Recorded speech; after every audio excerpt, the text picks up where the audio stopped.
गौसे आजम को समझने की जरा कोशिश करना। गौसे आजम की जात का नाम है। गौसे आजम फरमाते हैं ये चांद आसमान पे बाद में निकलता है, निकलने से पहले आके मुझे सलाम करता है। ये सूरज आसमान पे बाद में निकलता है, निकलने से पहले आके मुझे सलाम करता है। गौसे आजम फरमाते हैं मेरा चाहने वाला दुनिया के उस कोने में रहे जहां से सूरज निकलता है, मैं दुनिया के उस कोने में रहूं जहां सूरज डूबता है। अगर वो मुझे वहां मदद के लिए पुकार लेता है, मैं उसकी मदद जरूर कर दिया करता हूं, उसे नाउम्मीद नहीं होने देता। ये जात है गौसे आजम की। लेकिन आओ जरा समझने की कोशिश करो।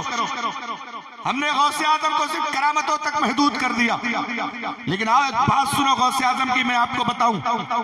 गौसे आजम की वालिदा की उम्र है 78 साल, 70 और 8 78 साल। गौसे आजम की विलादत होती है जीलान में, जो ईरान का एक शहर है जिसको जीलान कहा जाता है। उस शहर में गौसे आजम पैदा हुए। जब उम्र गौसे आजम की 14 साल हो गई, या एक रवायत के मुताबिक 16 साल हो गई, तो गौसे आजम ने आके अपनी माँ से कहा अम्मा अब मुझे पढ़ाने के लायक यहाँ कोई उस्ताद नहीं है, मेरे इल्म के मुताबिक यहाँ कोई आलिम नहीं है, इसलिए मेरी वालिदा मुझे इजाजत दे दो, मैं बगदाद जाना चाहता हूँ। मैं आला तालीम हासिल करने के लिए अपना घर छोड़ के बगदाद जाना चाहता हूँ। गौसे आजम की माँ सीने से लगा के रोती है और कहती है ओ मेरे लाडले बेटे, बुढ़ापे में तू मेरे हाथ आया है, बुढ़ापे में मैंने तुझे बड़ी मेहनत से पाया है, तू चला जाएगा तो मेरी जिंदगी बेरंग हो जाएगी, तू चला जाएगा तो मेरी जिंदगी से बहारें दूर हो जाएंगी, मेरे लाल अगर तू चला जाएगा तो मेरी जिंदगी से रौनक खत्म हो जाएगी। गौसे आजम कहते अम्मा इल्म दीन हासिल करना जरूरी है, नबी की शरीयत को दुनिया के कोने कोने में पहुंचाना जरूरी है, और ये इल्म दीन सीखने के लिए मुझे बगदाद जाना ही पड़ेगा। जब बात इतनी बड़ी है, गौसे आजम की माँ कहती है मेरे लाडले, माँ की मोहब्बत अपनी जगह, माँ का प्यार अपनी जगह है, माँ की ममता अपनी जगह है, जा मैंने तुझे अल्लाह के दीन के लिए कुर्बान कर दिया है, मैंने तुझे खुदा के दीन के लिए सुपुर्द कर दिया। गौसे आजम चले। जब चलने लगे तो माँ ने कहा बेटा दो बातें याद रखना। नंबर 1, कभी झूठ मत बोलना, मुसीबत आ जाए, परेशानी आ जाए, दिक्कतों का सामना हो जाए, लेकिन कभी भी झूठ, जोर से बोलो, कभी भी झूठ मत बोलना। गौसे आजम कहते हैं अम्मा ठीक है, इंशाअल्लाह आपकी बात का ख्याल रखा जाएगा। दूसरे चलते वक्त माँ ने कहा बेटा एक बात याद रखो, जब तक आलिम ना बन जाओ तब तक घर वापस, जब तक आलिम ना बन जाओ तब तक घर वापस मत आना। गौसे आजम कहते हैं ठीक है। गौसे आजम चलने लगे तो माँ ने 20 सोने के सिक्के दे दिए कि बेटा जब जा रहे हो पढ़ने के लिए तो खर्चा लगेगा, जरूरत लगेगी, इसको खर्च करके पढ़ाई कर लेना। आपने बहुत बार सुना होगा रास्ते में डाकुओं ने हमला कर दिया, पूरे काफिले को लूट लिया, लेकिन गौसे आजम के एक झूठ ना बोलने की वजह से, सच बोलने की वजह से सारे डाकुओं ने तौबा कर लिया। सारे डाकू ने तौबा करके गौसे आजम के हाथ में सच्चे पक्के मुसलमान हो गए। लेकिन और आगे बढ़ो, जब गौसे आजम बगदाद की सरजमीन पे तालीम हासिल कर रहे हैं, आज गौसे आजम का नाम लेना बड़ा आसान है, लेकिन हो मेरे भाई सुनो, गौसे आजम फरमाते हैं जब तक मैं ना चाहूं कोई मेरा नाम अपनी जबान पे ला नहीं सकता, जब तक मैं ना चाहूं मुझे मेरा नाम कोई लेने की हिम्मत नहीं कर सकता। इसका मतलब यह है कि आज हम गौसे आजम के जलसे में आए हैं तो कहीं ना कहीं गौसे आजम ने हमें बुलाया है, तब हम आए हैं। आज हम अगर गौसे आजम की महफिल में आए हैं तो गौसे आजम की मर्जी है, तब हम चल के आए हैं। इसी मकनी गांव में न जाने कितने लोग अपने घरों में सो रहे होंगे, न जाने कितने लोग अपने बिस्तरों में आराम कर रहे होंगे, यहाँ आने की तौफीक नहीं हुई है। आने की तौफीक तब होती जब गौसे आजम उन्हें बुलाते, ये कह लो तो गौसे आजम ने उन्हें बुलाया ही नहीं है। अब जरा तवज्जो करें, गौसे आजम पढ़ाई कर रहे हैं। गौसे आजम फरमाते एक जमाना ऐसा आया कि मेरे पास खर्चा खत्म। आज तो मदरसे में खाना फ्री है, नाश्ता फ्री है, बिजली फ्री है, पानी फ्री है, कमरा फ्री है, पंखा फ्री है, सारी चीजें फ्री। लेकिन उस जमाने में मदरसों में इतने आराम नहीं थे, मदरसों में इतनी जरूरत की चीजें नहीं थी। गौसे आजम फरमाते हैं मदरसे से खाना नहीं मिलता था, नाश्ता नहीं मिलता था, मैं जो पैसे लेकर आया था वो पैसे सब खत्म हो गए। गौसे आजम फरमाते हैं एक दिन हुआ फाका किया, 2 दिन हुआ फाका किया, 3 दिन हुआ फाका किया, लगातार गौसे आजम फरमाते 40 दिन तक मैंने एक दाना भी नहीं खाया है। और इस 40 दिन में मैंने दाना नहीं खाया, लेकिन जब भूख लगती थी मेरे पेट का हाल ये हो गया था कि मेरा पेट मेरे पीठ से सट गया था, लगता ही नहीं था कि बदन में पेट भी है। कहते हैं मैं भूख की वजह से बागों की तरफ चला गया, ताकि बाग से जो पत्ते पेड़ से गिरते थे मैं पत्ते की जड़ों को चूस के सब्र कर लेता था।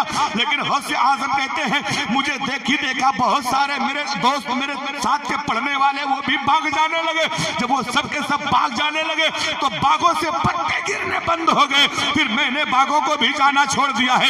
यार मेरे भाई, गौसे आजम का नाम लेना बड़ा आसान है, गौसे आजम को कहना बड़ा आसान है, उनकी करामतें बनाना बड़ा आसान है, लेकिन गौसे आजम बन के दिखाना बहुत मुश्किल है। गौसे आजम जैसी जिंदगी जीना बहुत मुश्किल है, गौसे आजम जैसी जिंदगी गुजारना बहुत मुश्किल है।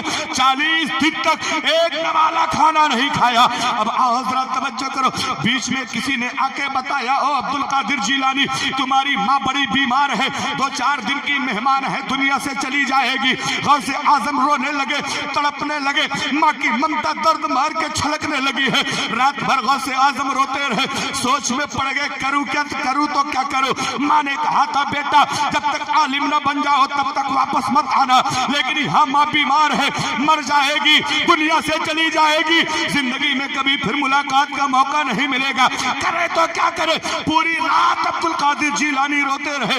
लास्ट में आखिर में माँ की ममता जीत गई है। सोचते हैं चलो चलते हैं, माँ से मुलाकात कर लेंगे, एक रात माँ की खिदमत कर लेंगे, आखिरी बार माँ के चेहरे का दीदार कर लेंगे, फिर चले आएंगे वापस। तकरीबन 7 या 8 दिन पैदल चल के, रातों दिन पैदल चलते चलते गौसे आजम अपने घर पहुंचे। शाम का वक्त था, अंदर से दरवाजा बंद था, दरवाजा खटखटाया, अंदर से आवाज आई कौन? जवाब मिलता अम्मा दरवाजा खोलो, मैं आपका बेटा अब्दुल कादिर आया, आपका बेटा अब्दुल कादिर आया हूं। माँ ने कहा बेटा बोलो क्यों आए हो? गौसे आजम कहते हैं अम्मा सुना है तुम्हारी तबीयत खराब है, तुम बीमार हो, तुम्हें देखने आया हो, तुमसे मुलाकात करने आया हो, तुम्हारी खिदमत करने आया।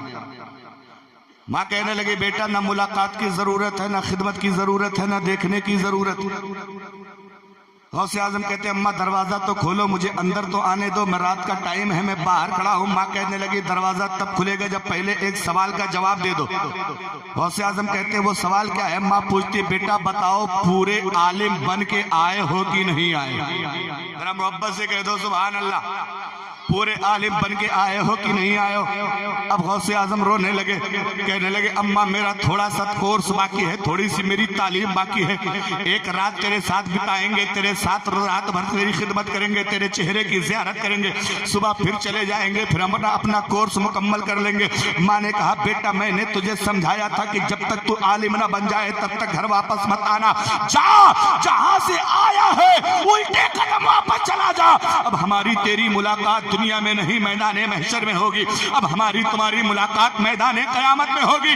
दरवाजा नहीं खोला जाएगा, जहां से आए हो वहीं वापस चले जाओ, जो कि हमें माँ के ममता की जरूरत नहीं है, नबी की शरीयत की जरूरत है, मुस्तफा की दीन की जरूरत है। जाओ जहां से आए हो वहीं वापस चले जाओ।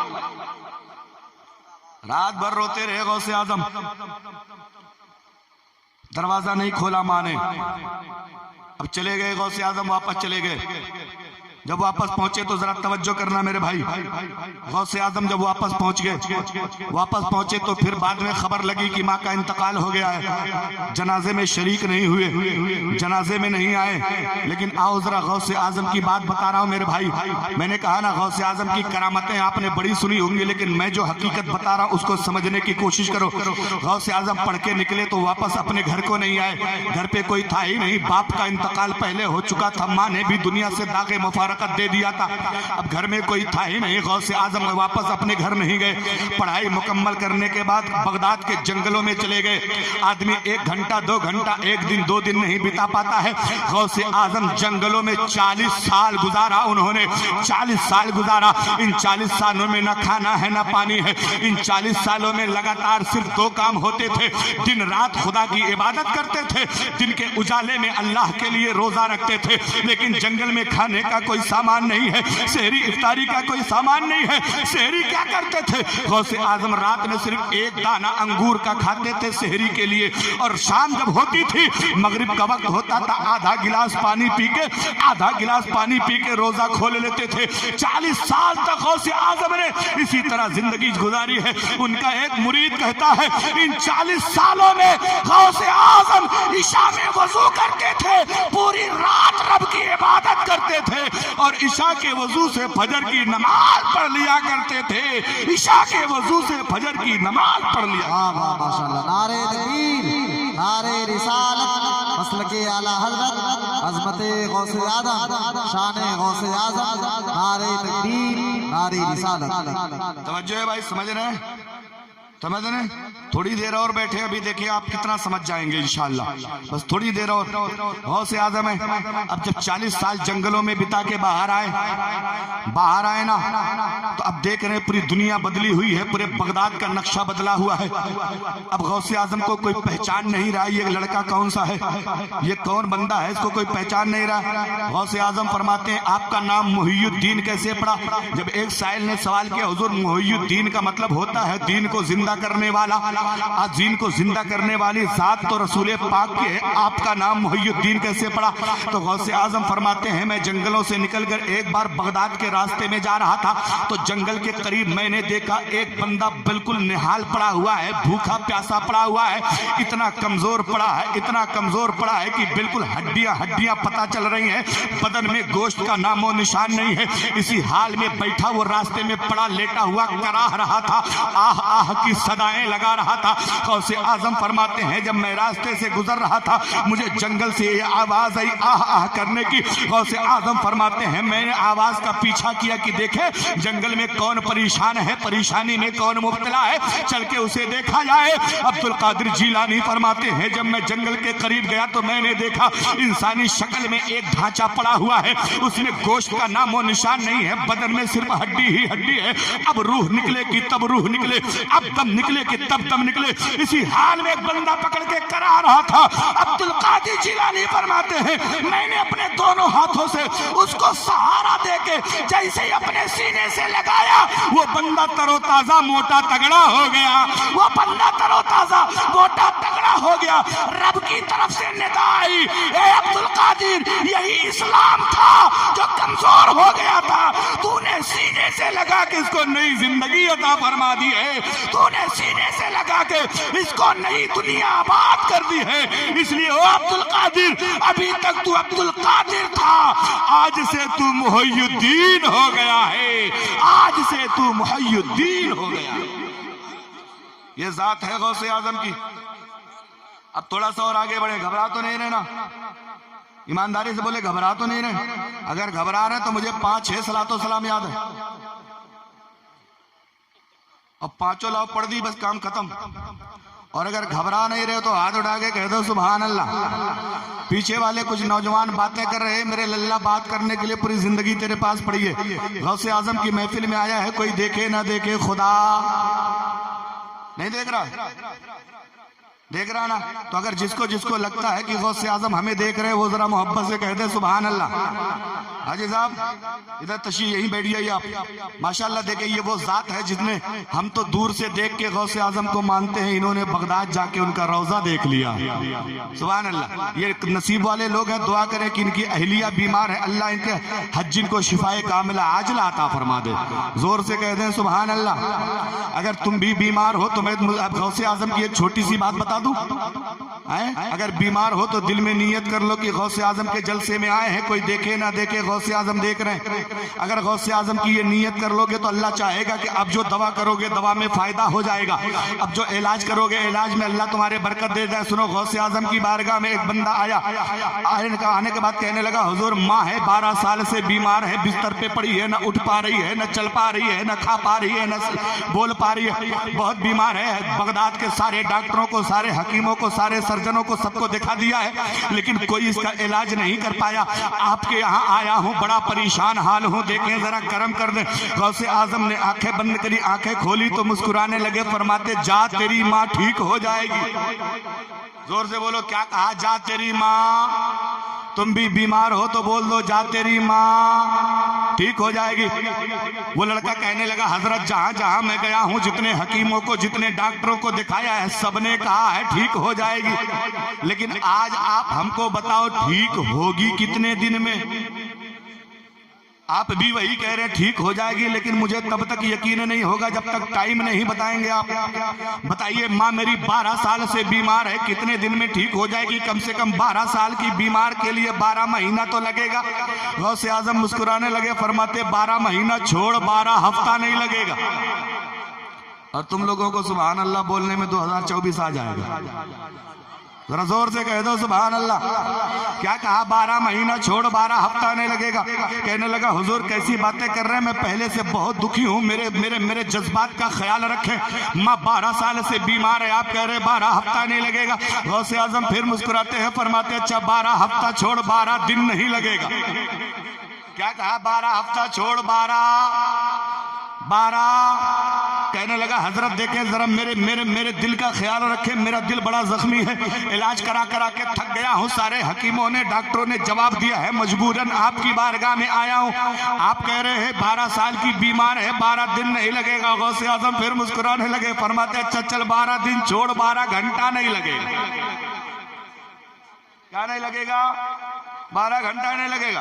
कहने लगा अरे हजरत कौन सी जादू की छड़ी है, एक बुखार को उतारने में भी 12 घंटा से ज्यादा टाइम लग जाता है। माँ तो ना उठ पा रही है, ना चल पा रही है, ना खा पा रही है, 12 साल से बिस्तर पे लेटी है, न मर रही है, न जी रही है, और आप कह रहे 12 घंटा नहीं लगेगा। गौसे आजम मुस्कुराते हैं, फरमाते अच्छा चल 12 घंटा छोड़ 12 मिनट नहीं लगेगा। क्या कहा? 12। जोर से बोलो 12। मैंने कहा था थोड़ी देर बैठो मकुनी वालों, अभी तुम्हें पता चलेगा गौसे आजम किस जात का नाम है। भागेंगे तो नहीं ना? ईमानदारी से बोलो, नहीं भागोगे ना पक्का? जरा हाथ उठा के बता दो कौन कौन भाग जाएगा। कितने ईमानदार लोग हैं इकरार भाई? अब जिनको जिनको नहीं भागना है एक बार और उठा के कह दो सुभान अल्लाह। जिसका हाथ नहीं उठा समझ लो दाल में काला है या पूरी दालें काली। हाथ उठाओ, हाथ उठाओ, हाथ उठाओ। ये गौसे आजम की मोहब्बत में उठाओगे तो गौसे आजम देख रहे हैं, ये हमारी बिरादरी वाले जब उठा लिए तो समझ लो नैया पार है। जरा जोर से हाथ उठा के कह दो या रसूल अल्लाह। एक बार और जोर से कह दो या रसूल अल्लाह। तवज्जो करना, गौसे आजम फरमाते हैं 12 घंटा छोड़ 12 मिनट नहीं लगेगा। कहने लगा अरे हजरत ऐसा कैसे हो सकता है, 12 साल से अम्मा बीमार है, आप कह रहे हैं 12 मिनट नहीं लगेगा। गौसे आजम फिर मुस्कुराए, और जब मुस्कुराए तो जान सी कलियों में आ गई, यूं लबकुशा हुए कि गुलिस्ता सजा दिया। गौसे आजम की मुस्कुराहट का कोई जवाब नहीं है। फरमाते अच्छा चल 12 मिनट छोड़ 12 सेकेंड नहीं लगेगा। और तुम्हें बोलने में लगेगा 12 सेकेंड? लगेगा कि नहीं लगेगा? नहीं लगेगा तो जरा जोर से कह दो सुभान अल्लाह। गौसे आजम फरमाते 12 मिनट भी छोड़ 12 सेकंड नहीं लगेगा। कहने लगा अरे हजरत अब सेकंड से नीचे कुछ होता ही नहीं है, जल्दी से बताओ नुस्खा क्या है? कोई गंडा है, कोई तेल है, कोई अगरबत्ती है, कोई मोमबत्ती है, कोई पानी है, कोई लोबान है, कोई तावीज है, कोई जाफरान है, कुछ तो करना है। कुछ नहीं। गौसे आजम फरमाते हैं ना तेल है, ना पानी, ना अगरबत्ती, ना मोमबत्ती, कुछ नहीं, जा तेरी माँ ठीक हो जाएगी। कहने लगा हजरत जब कुछ नहीं तो ठीक होगी कैसे? कुछ तो पहनाना पड़ेगा, पिलाना पड़ेगा, लगाना पड़ेगा, सुखाना पड़ेगा, कुछ तो करना पड़ेगा। गौसे आजम कहते हैं कुछ नहीं। कहने लगा फिर हजरत जल्दी से नुस्खा बताओ। गौसे आजम कहते हैं जल्दी से दौड़ता हुआ घर चला जा, माँ को उठा के बैठा लेना, अपने सीने से माँ की पीठ को चिपका लेना, माँ के कान में सिर्फ इतना कहना, जल्दी से भाग जा, मुझे अब्दुल कादिर ने भेजा है, जल्दी से भाग जा, मुझे गौसे आजम ने भेजा है, जल्दी से भाग जा, मुझे बड़े पीर ने भेजा है। अब ये बंदा दौड़ता हुआ माँ के कदमों में पहुंचता है, माँ से कहता अम्मा उठ जा, बड़ा अच्छा नुस्खा लेकर आया हूँ। माँ कहने लगी बेटा ला, कौन सा तावीज पहनना है, कौन सा माजून खाना है।